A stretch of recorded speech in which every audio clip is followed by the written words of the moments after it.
Krishna, the god who played, fought, and rewrote destiny.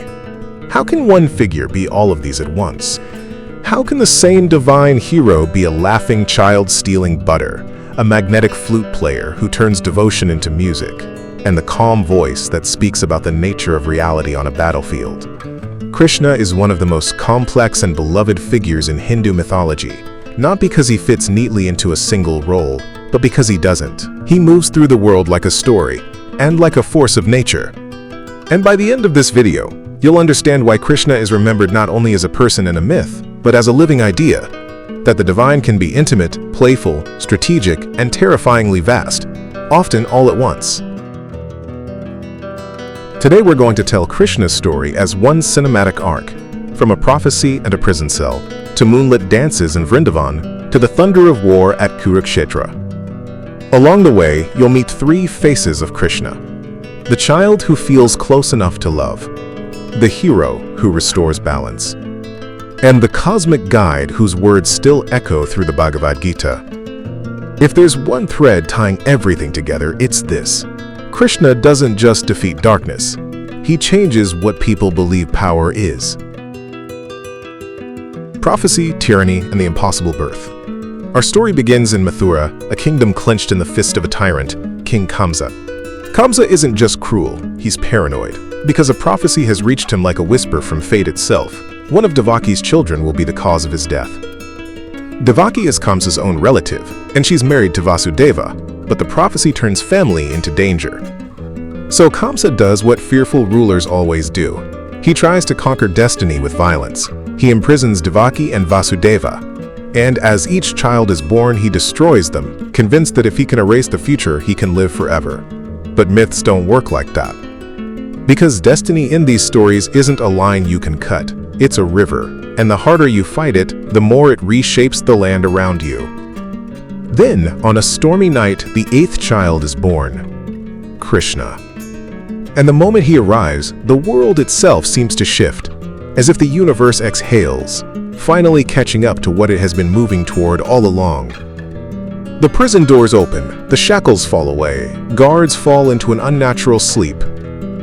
Vasudeva, holding the newborn, steps into the night, into a world that should swallow him, but doesn't. The river Yamuna, swollen and dangerous, parts to let him pass. And in a quiet act of cosmic misdirection, the infant Krishna is carried to safety, to be raised far from the palace, far from power, in the simple countryside of Gokul. There, Krishna will grow not as a prince, but as a child of the village. And that matters more than it seems. Gokul and Vrindavan, the child who feels human.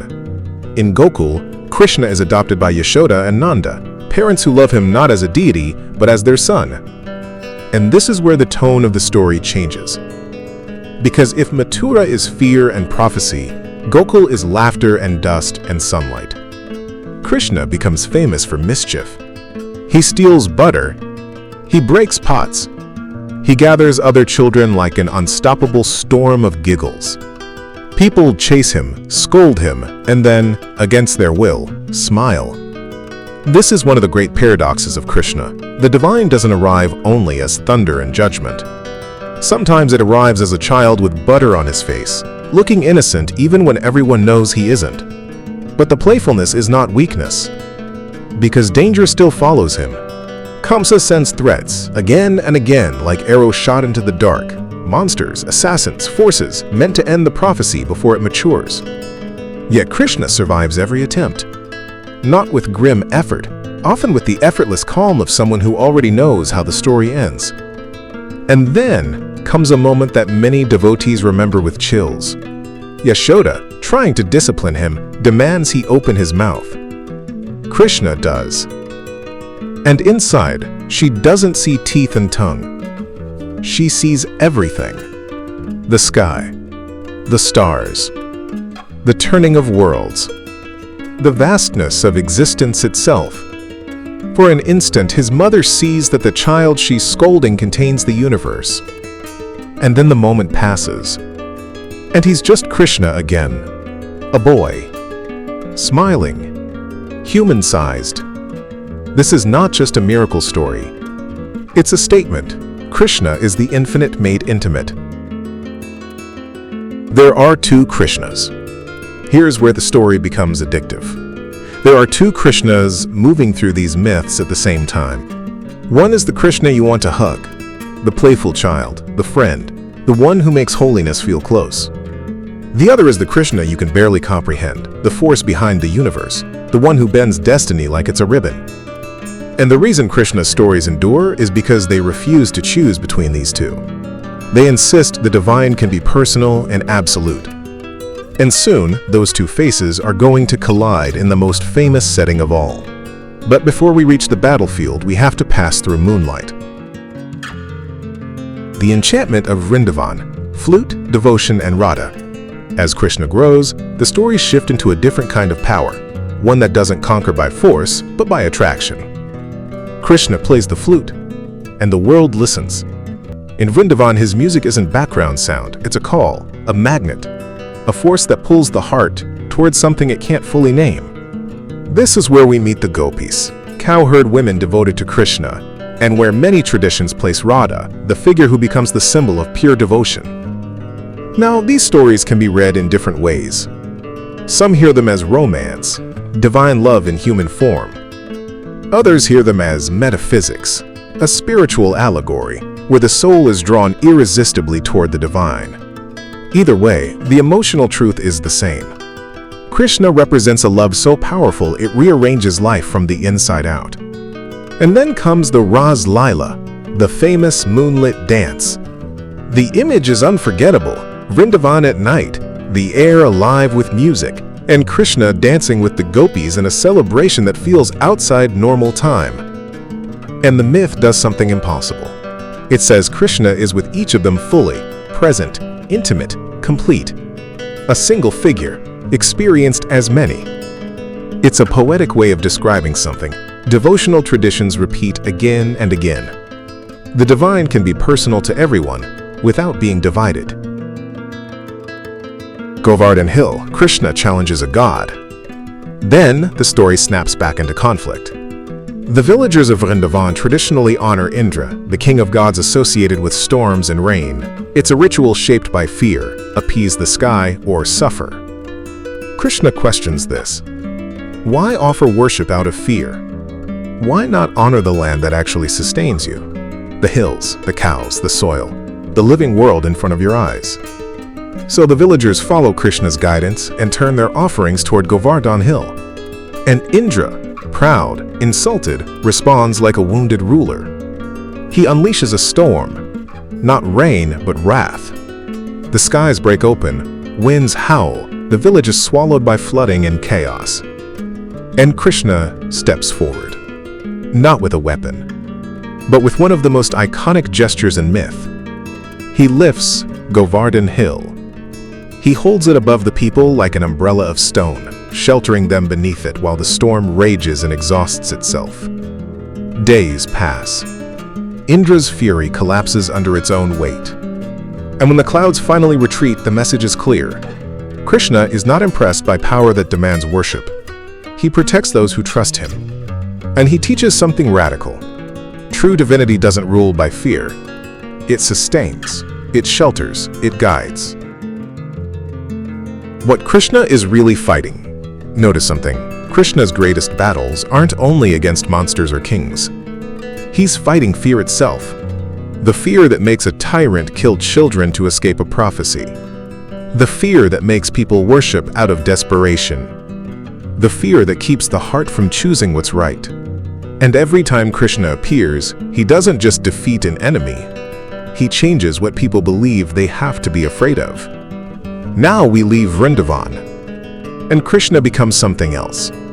Not just beloved, but inevitable. Mathura, the return and the fall of Kamsa. Krishna returns to Mathura when the time is right, when the prophecy has ripened into certainty. Kamsa, hearing Krishna is near, tries to prepare. He brings out spectacle, traps, warriors, anything to shape the outcome. But destiny in these stories isn't a coin flip. It's a debt coming due. Krishna enters the arena. The confrontation happens, and Kamsa falls. The tyrant who tried to kill the future is destroyed by the future itself. But Krishna doesn't linger in triumph. Because a kingdom without a tyrant still needs order. And the world is moving toward a much larger storm. Dwaraka, king, diplomat, strategist. Krishna becomes associated with Dwaraka, a grand city and a new center of power. Here, the stories emphasize something many mythic heroes lack. Krishna isn't only strong, he's intelligent. He negotiates. He builds alliances. He reads people like open books. And he begins to look less like the mischievous child and more like a master of strategy, someone who understands that power isn't only about force, it's about consequences. And that brings us to the event that defines Krishna for millions around the world. Kurukshetra, the battlefield. The moment when everything becomes philosophy. Kurukshetra, the Bhagavad Gita and the cosmic guide. War is coming between the Pandavas and the Kauravas, families tangled in rivalry, betrayal, and claims to a throne. Arjuna, the great warrior of the Pandavas, rides out onto the battlefield with Krishna as his charioteer. And then Arjuna sees the opposing army. Not strangers. Relatives. Teachers. Friends. People he loves. His strength collapses. His bow slips from his hand. And he says what many people feel in their darkest moral moments. How can any victory be worth this? This is the crisis at the center of the Bhagavad Gita. What do you do when duty and grief collide? And Krishna answers, not with shallow comfort, but with a worldview. He teaches Arjuna about Dharma, the responsibility to act according to truth and integrity, even when it hurts. He teaches him about action without attachment. Do what is right, but do not become consumed by the reward, the praise, the fear of failure. And he lays out the paths that people can follow toward the divine. The path of disciplined action, the path of knowledge and understanding, and the path of devotion, love directed toward the highest reality. Then Krishna reveals something that transforms the scene from war story into cosmic revelation. He shows his universal form. Arjuna beholds the divine as infinite, countless faces, endless eyes, time itself moving through Krishna like a current. Creation and destruction.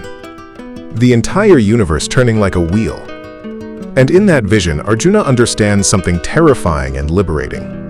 Life and death are part of a vast order. And human beings are not outside that order. They are within it. Krishna's message isn't war is good. It's reality is larger than your fear. Act with integrity inside it. This is the moment the playful god and the cosmic force become one. The butter thief, the flute player, the strategist, and now, the voice of ultimate perspective. Why the Gita still hits today. Even if you've never read the Bhagavad Gita, you've lived its central problem. You've faced moments where no choice feels clean, where doing the right thing costs you, where your emotions argue with your responsibilities.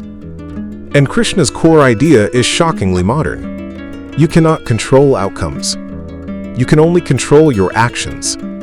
So choose your actions well. Then let go of the obsession that eats you alive. That's why Krishna isn't only a mythic character. He's a lens people use to survive reality. Krishna's departure and his legacy. In later traditions, Krishna's earthly life eventually ends, and with his departure, an age turns, like the final note of a song fading into silence. But Krishna's presence doesn't vanish from the world of devotion, because Krishna is remembered in more than one way. He's remembered as the child who made the divine lovable. He's remembered as the protector who lifted a mountain against a storm. He's remembered as the strategist who understood that power without wisdom becomes catastrophe. And he's remembered as the voice on the battlefield, speaking not only to Arjuna, but to anyone who has ever felt torn apart by an impossible choice. Krishna's story endures because it refuses to make the divine distant. It says the infinite can enter your world, laugh with you, challenge you, guide you. And when you're standing in your own version of a battlefield, uncertain, afraid, overwhelmed. It offers one steady instruction: do what is right. Do it fully, and let the rest go. If you want more mythology told like a story, deeper dives into Hindu gods, Greek legends, and mythic worlds from around the globe, subscribe to the channel. And tell me in the comments, which side of Krishna fascinates you most? The playful child of Vrindavan, or the cosmic guide of the Gita? Until next time, stay curious.